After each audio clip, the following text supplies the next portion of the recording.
magaalaa Harargeedha magaalaa Harar keessa inaan tokko hawwiyaadha.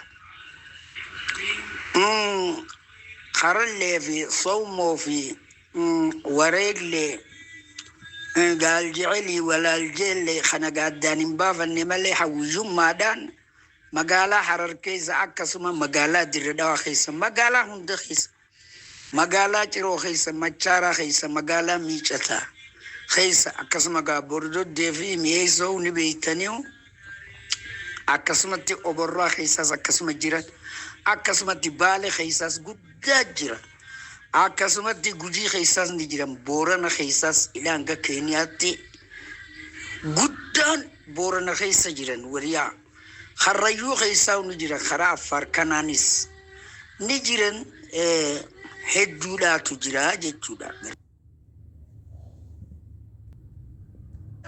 Amin Nur Kaila Kafira unte jabzee kafa undaan kagee Amin Nur gaara mul'ataati teessoon isaa Amin Nur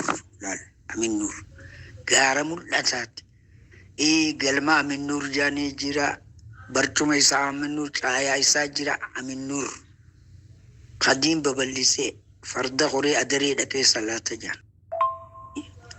wanni laal Gurawa jechuun Ahmad Guree jechuudha siyaa galu Gurawa jechuun Ahmad Guree jechuudha Amin Nur Gurawa gaara mul'ataa dabbaal kana jala taa'ee galtiit bakka jalligiddee bakka jawwaa jira kana goola akkasitti taa'ee Amin Nurii wanni galma isaa hundaa jira.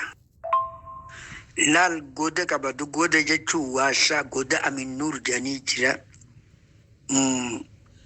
Goda sambira kharra hormaa jama kharra jechuun suni kharallee jechuudha. Kharra waraabellee jama kharramillee jama hundinuu maqaa kharalleetti yaamama.